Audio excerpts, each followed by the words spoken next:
The sky over the kingdom was a canvas of gray and silver, heavy with storm clouds that mirrored Lady Seraphine's heart. In the grand cathedral, candles flickered in the drafty halls, casting long, trembling shadows over the marble floors.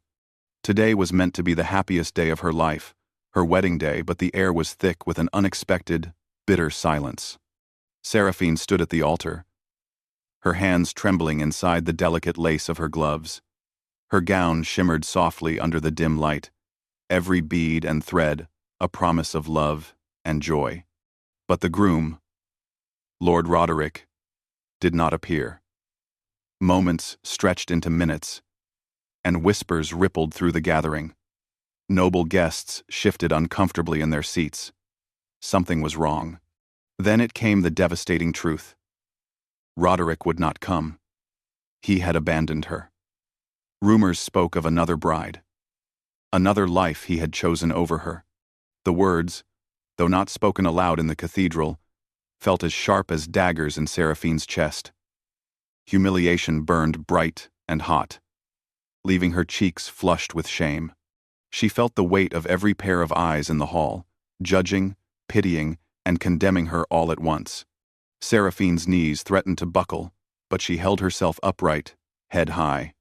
Her voice, calm and steady despite the storm within, rang out, "I will not wait any longer." She turned from the altar, her gown whispering across the marble as she left the cathedral. No one dared stop her. Outside, the wind howled through the city streets, tugging at her hair and cloak. Rain began to fall, soft at first, then heavier, soaking her delicate dress. Yet Seraphine did not run from the storm. Perhaps it matched the tempest in her own heart. She walked with purpose, ignoring the curious glances of passers-by, until she reached the edge of the city, where the tall stone walls gave way to open roads. She had made her decision. She would leave the court, leave the kingdom, and leave the life that had been promised to her. Somewhere in the countryside, far from the prying eyes and cruel whispers, she would find a new beginning. The journey was long. Her carriage rattled along the uneven road, the wheels sinking into the mud with each turn. Rain plastered her hair to her face, and the cold seeped into her bones. Yet for the first time in hours, perhaps for the first time in months, Seraphine felt a strange clarity. She would not be defined by betrayal. She would not let the shadow of humiliation follow her into the future. By nightfall, the city lights had faded behind her. The roads were dark and silent, lined with dense forests that whispered secrets in the wind. She guided the carriage to a small village nestled near a river, where the cottages seemed almost forgotten by time. Here, she could be anonymous, a stranger among strangers, hidden from the eyes that had once watched her every move. Seraphine rented a modest cottage on the edge of the village, its walls sturdy but humble, and the garden wild with overgrown flowers and vines. It was nothing like the grand halls of the palace, but it had a quiet charm she could not ignore. She spent her first evening walking among the trees, letting the rain wash away the last remnants of the life she had lost.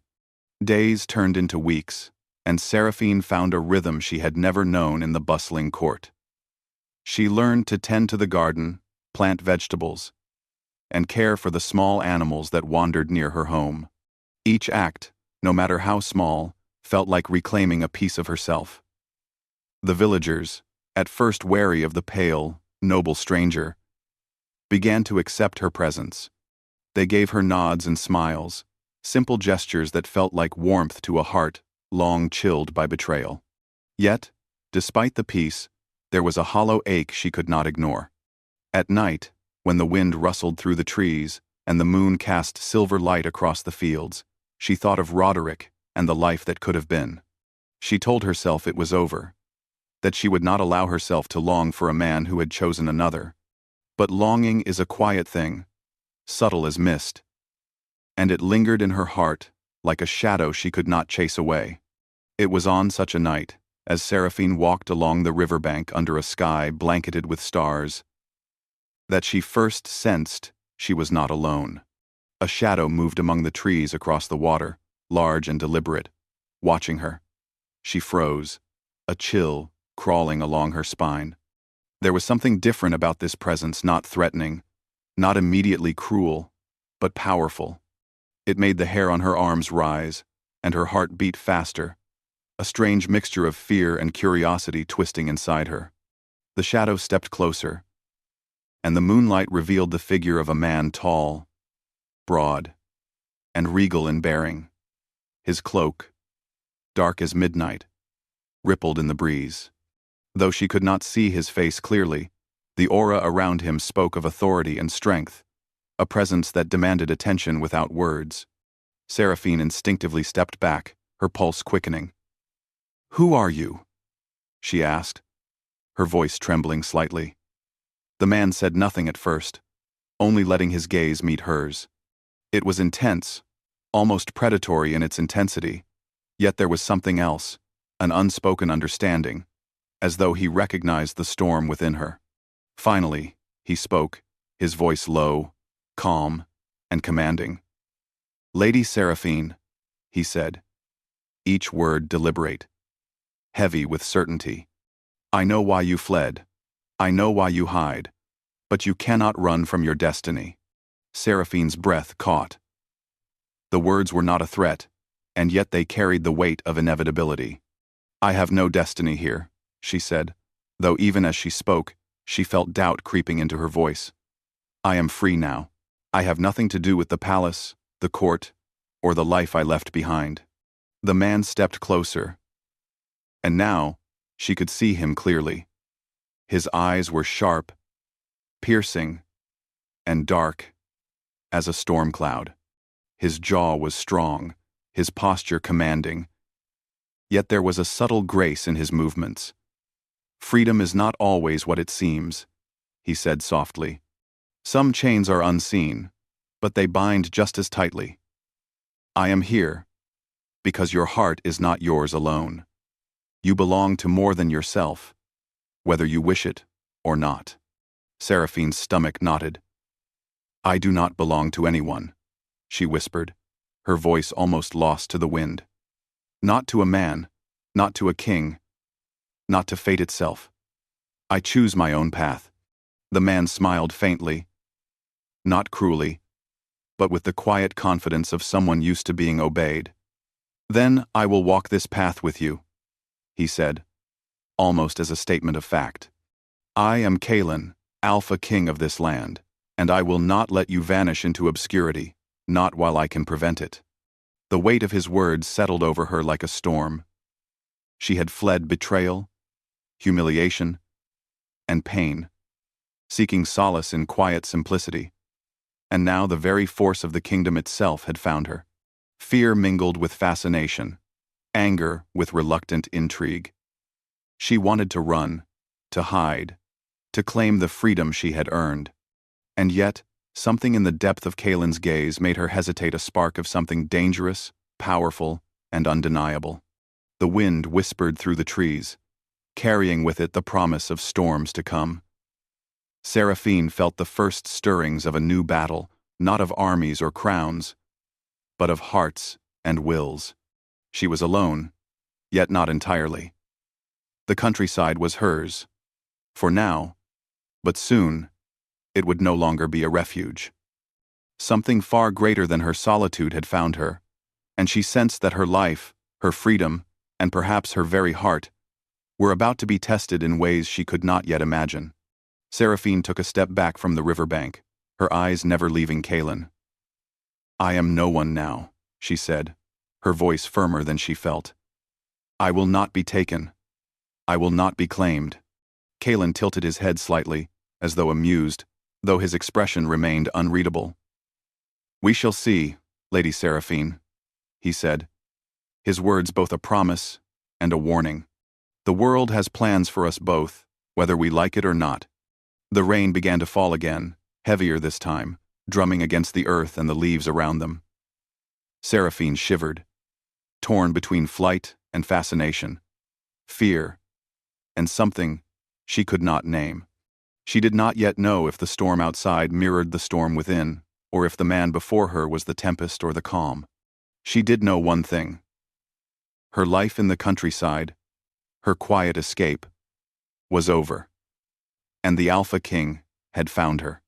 The morning mist clung to the fields like a soft, ghostly blanket, curling around the wildflowers and the edges of Seraphine's small cottage. She had spent the night sleepless, listening to the rain and thinking of the shadowed figure that had appeared at the riverbank. Kalen, the Alpha King, had spoken with an authority she could neither ignore nor fully understand. Seraphine poured water into a small basin, watching the ripples dance in the candlelight. She had hoped that the stormy night was only a dream, that the presence of the king was nothing more than a memory of fear. But as she stepped outside into the pale morning, she found the truth waiting at her doorstep. A horse, black as midnight, stood tethered near the fence. Its hooves pressed into the soft earth, leaving small impressions in the damp soil. And upon the horse sat Kalen, his cloak flowing like a river of shadow, the morning mist curling around him, as if the air itself respected his presence. Seraphine's heart raced. She had promised herself freedom, promised herself safety and anonymity. Yet here he was. His gaze fell on her, unwavering, heavy with unspoken intent. "You should not hide," Kalen said, his voice calm but carrying the weight of command. "Not from your life, not from your destiny, and certainly not from me." Seraphine tightened her grip on the wooden railing of her porch. "I have no destiny here," she said, the words trembling at first, then gaining strength. "I am no one now. I belong to no crown, no court, and no man." Kalen dismounted with a grace that belied his size. His boots pressed softly into the damp grass. "You are wrong," he said, almost gently. "Destiny does not wait for permission. It follows, it claims, it demands. And I will not allow you to vanish from the world, nor from my sight." Fear and anger rose in her chest like a tide. "Then you will not find me," she said, stepping back. "I have fled, and I will not return." Kalen tilted his head, the hint of a smile flickering across his face. "We shall see." For days, he followed her at a careful distance, never imposing, yet always present. At first, she feared every sound in the woods, every shadow in the trees. She imagined him stepping from the mist, catching her by surprise, forcing her to return. Yet, the days passed, and she noticed that he did not attempt to seize her. He simply watched, and in his gaze, she found both challenge and fascination. She worked in her garden, planting vegetables and tending to her small animals, yet always with one eye on the woods. Birds flitted between the trees, rabbits darted across the fields, and the wind whispered through the tall grass as if carrying secrets from one edge of the forest to the other. One evening, as the sun dipped low and painted the sky in shades of amber and rose, Kalen appeared at the edge of her garden.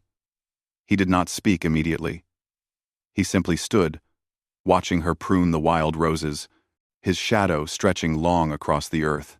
Seraphine paused, her fingers gripping the shears tightly. "Why do you follow me?" she asked, her voice quiet but firm. Kalen stepped closer, his boots soft on the soil. "Because you cannot run from what is meant to be," he said. "Because I see in you what no one else has seen: strength, defiance, and a spirit that will not be broken. You are not meant for the life you fled from, but you are not meant to disappear either." Her chest tightened. "And what do you want from me?" "Nothing," he said. And for a moment, the wind stilled, and the world seemed to hold its breath. "Nothing that you do not wish to give. I am not here to take. I am here to remind you that you are more than fear, more than pain, more than betrayal." Seraphine felt a strange pull in her chest, a mixture of fear and curiosity that she had not felt since she left the court. "You speak as if you know me," she said softly. "But you do not. You have not walked in my shoes, felt my shame, or tasted my loss." Kalen's eyes softened, the storm within them quieting for a brief moment. "Perhaps not," he admitted. "But I have seen the weight of crowns and the chains of duty. I have felt the hunger for freedom that you now crave, and I know what it means to desire something you cannot yet reach. The sun dipped below the horizon, and the first stars began to shimmer in the deepening sky. Seraphine turned away, feeling a mixture of defiance and longing. She wanted to resist him, to protect the fragile peace she had found in the countryside. Yet, at the same time, she could not ignore the strange sense of safety that his presence brought, as if the world had suddenly grown sharper and yet more certain at the same time. The days that followed were a delicate dance. Kalen never forced himself upon her, never demanded obedience. He appeared at the riverbank, along the fields, near her cottage, always a quiet presence in the distance. They spoke little at first, exchanging measured words and cautious glances, yet every conversation, every shared silence, seemed to draw them closer, in a way neither fully understood. One afternoon, a storm rolled in, dark and sudden, with lightning splitting the sky and thunder shaking the hills. Seraphine struggled to close the windows of her cottage, the wind tearing at the shutters. Suddenly, there was a knock at the door, a firm, deliberate sound that made her heart skip. She opened the door to find Kalen. Water dripping from his cloak, hair plastered to his face, and eyes dark with urgency. "Come," he said simply. "You cannot be here. The storm is dangerous, and the forest will not protect you tonight." For a moment, Seraphine hesitated, torn between pride and fear. Then, instinctively, she nodded. She followed him as he led her to a small stone cottage deeper in the woods, one she had not noticed before. Inside, a fire crackled in the hearth, and the walls were warm with the scent of burning wood and earth. Kalen gestured for her to sit. She did, brushing water from her hair and hands, her heart still pounding from the storm and his sudden arrival. He handed her a blanket, and for the first time, she allowed herself a small, grateful smile. "You have survived alone for weeks," Kalen said, his voice softer than she had ever heard. "And yet, even the strongest must take shelter from the storm at times." Seraphine met his gaze, unsure of what to say. There was power in him, yes, but also a strange kindness, a depth that seemed to understand the fractures in her soul. She had fled the court to escape humiliation, to find freedom. And yet, here was a man who was both a reminder of the world she had left and a presence that stirred feelings she had buried deep within her. "I do not want to return," she said finally, her voice low but resolute. "I do not want the palace, the court, or the life I was promised. I only want to be free." Kalen nodded, as if he had expected this answer all along. "Freedom is not always simple," he said. "It comes with choices, and sometimes the choice is not just yours to make." The fire crackled between them, filling the small cottage with warmth. Outside, the storm raged, lightning illuminating the trees and shadows that danced across the walls. Inside, two hearts began to feel the pull of a connection neither could ignore. For Seraphine, it was confusing fear and fascination intertwined, a knot of emotions she had not anticipated. For Kalen, it was a quiet revelation, respect for her strength, admiration for her courage, and a growing desire to protect and understand her fully.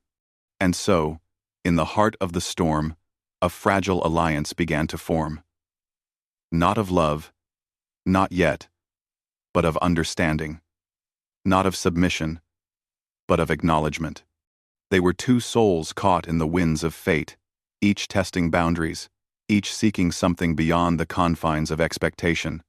As night fell, Seraphine looked out the small window at the rain-drenched fields, the distant forest shrouded in shadow.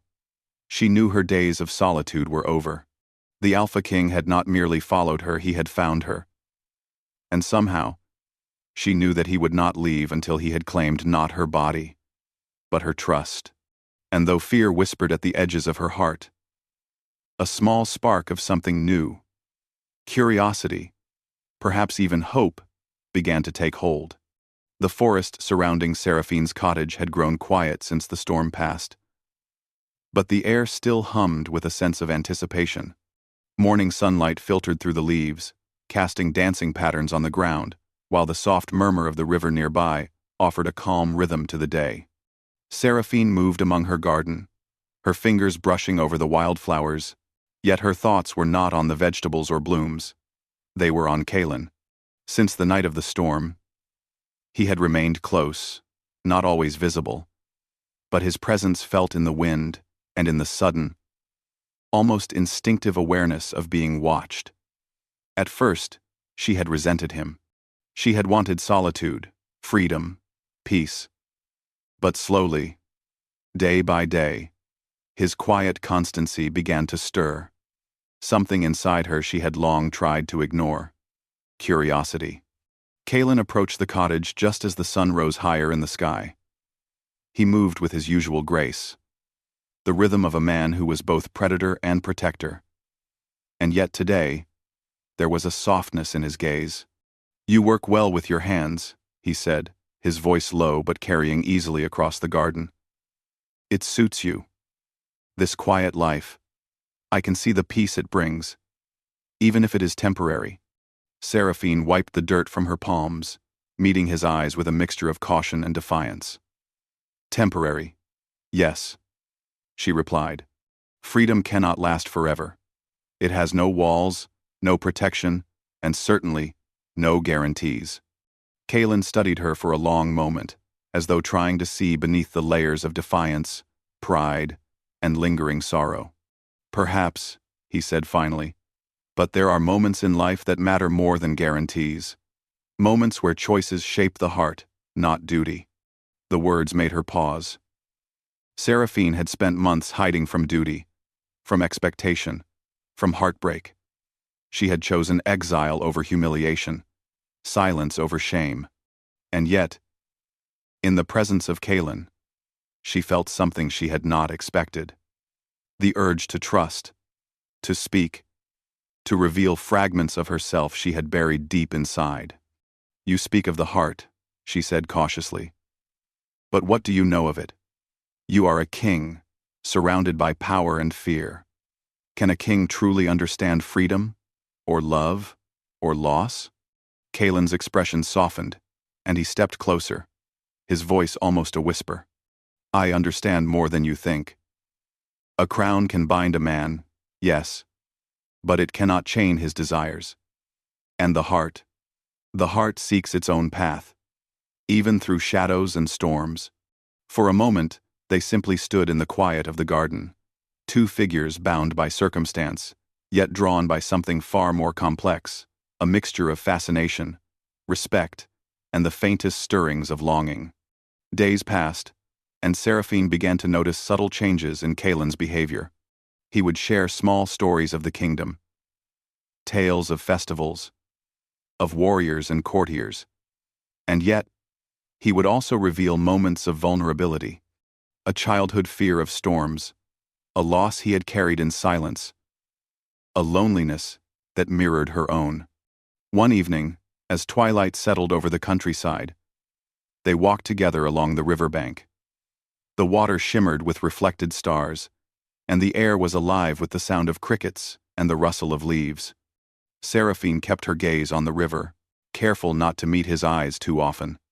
"You do not speak of your own heart," she said softly. "All you tell are fragments, stories meant to teach, to caution, to explain. But what of your own desires, Kalen?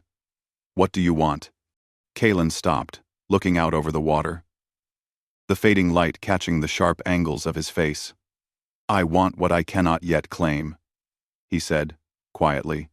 "I want freedom from the crown, from expectation, from everything that tells me who I should be. And I want to understand you, Seraphine, to know you, truly, beyond the walls you have built around yourself." Her heart quickened. She had fled from betrayal, from a world that had mocked her pain. She had promised herself she would not trust again, and yet, here was a man who spoke of understanding without judgment, desire without possession. "I cannot trust easily," she whispered. I have been hurt too many times. Left too often. How can I believe that someone so powerful, so unlike me, would not take what he wants, without thought for my heart? Kalen's gaze held hers, steady and unwavering. Because I do not wish to take, he said. I wish to walk beside you, to earn your trust, and to protect you not as a king demands obedience, but as a man who has learned that some things are worth more than power or title. The words lingered in the cool night air, weaving a fragile thread between them.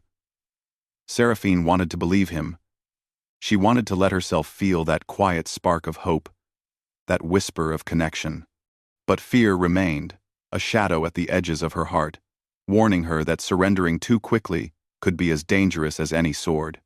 Their moments together grew longer, filled with quiet conversation, shared meals, and walks through the forest, where the air was alive with the scent of pine and earth. Seraphine began to see Kalen in ways she had not anticipated, not just as a king or a warrior, but as a man with thoughts, fears, and a quiet longing of his own. And in turn, Kalen saw the depth of her resilience, the fire beneath her sorrow, and the courage it had taken to flee a world that had betrayed her. Then, one afternoon, a new threat arrived in the countryside. A band of rogue warriors, seeking to challenge the Alpha King's power, had been spotted near the village. Their leader was rumored to be ruthless, ambitious, and cunning, intent on undermining Kalen's influence. Seraphine watched as he prepared to confront them, his presence commanding respect from those around him, even in this unfamiliar land. You must stay here, he said, placing a hand on her shoulder. It is not safe. I cannot risk your life for the sake of my battles. Seraphine looked up at him, seeing the tension etched into his face. I am not afraid, she said, surprising herself. I will not hide while danger comes to your door. If you face them, I face them too. Kalen studied her, a mixture of concern and admiration in his gaze.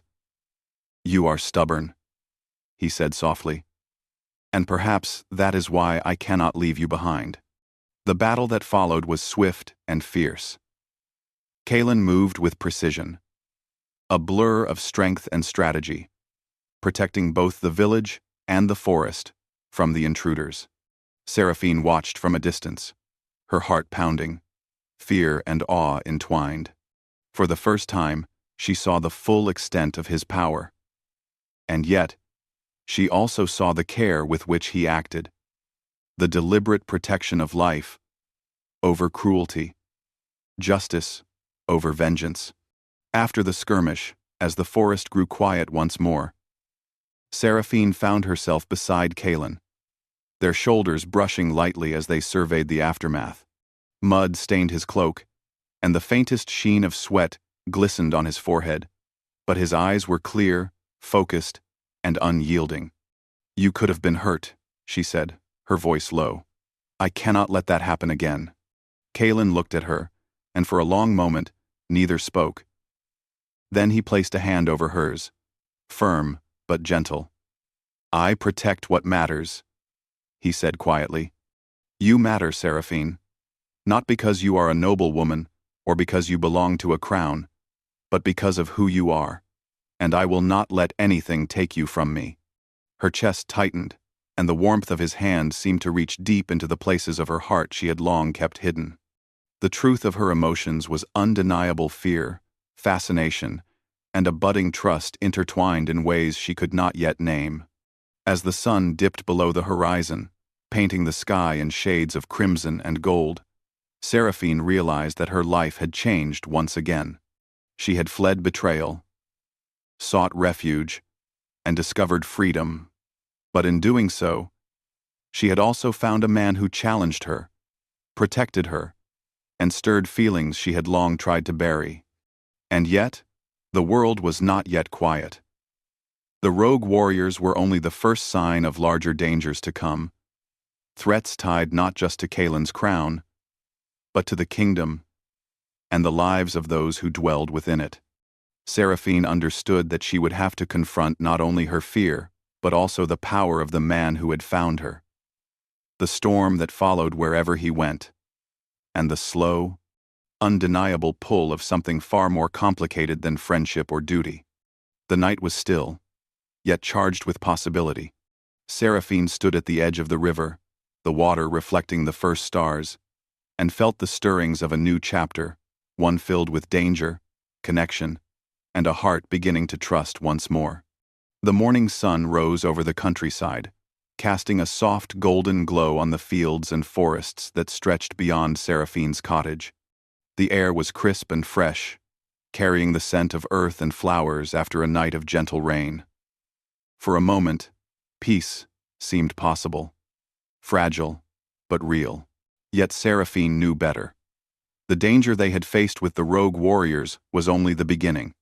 Rumors had reached Kaelin's ears of greater threats to the kingdom rivals, seeking to challenge his rule. Whispers of dark magic, awakening in forgotten corners of the land.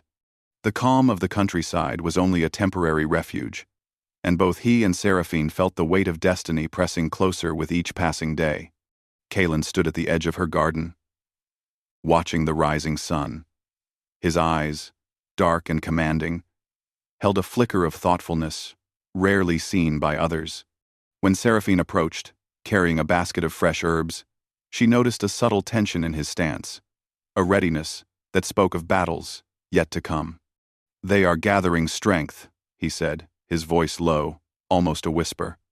"And soon, we will have no choice but to confront them."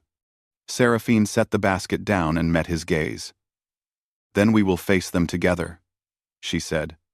"I will not hide behind walls or distance, while danger comes for us or for those who live here." Kaelin's expression softened, a rare smile touching the corners of his lips. "I do not doubt your courage," he said. "But courage alone is not enough. You must understand the weight of what you face, the responsibilities, the choices, and the consequences." "I understand more than you think," Seraphine replied. "I have lived with betrayal and humiliation. I have fled from a life that demanded I obey.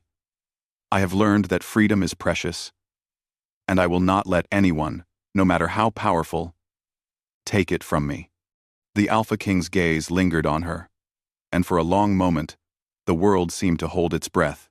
He saw not just the noble woman, not just the survivor, but the woman who had fled betrayal and found strength in the quiet corners of the world. She was no longer fragile or broken, she was resilient, defiant, and unyielding. And yet, he also saw something deeper, a vulnerability she had allowed only the forest and the wind to witness. "We will face this storm together," he said finally, his voice firm.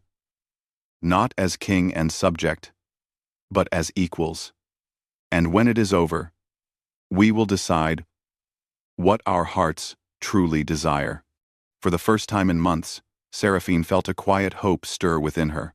Perhaps she did not need to fear the future, for she had found a man who would not dominate, who would not demand obedience, but who would stand by her side through trials and dangers alike.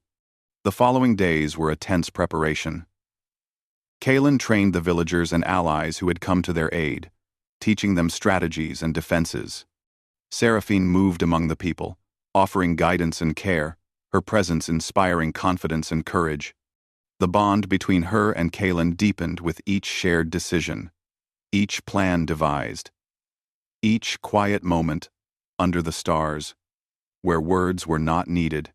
One evening, as twilight descended and the sky turned shades of violet and silver, a messenger arrived at the village, breathless and wide-eyed. "They have come," he said. "A force moves toward the valley strong, relentless, and led by a sorcerer with power beyond imagining."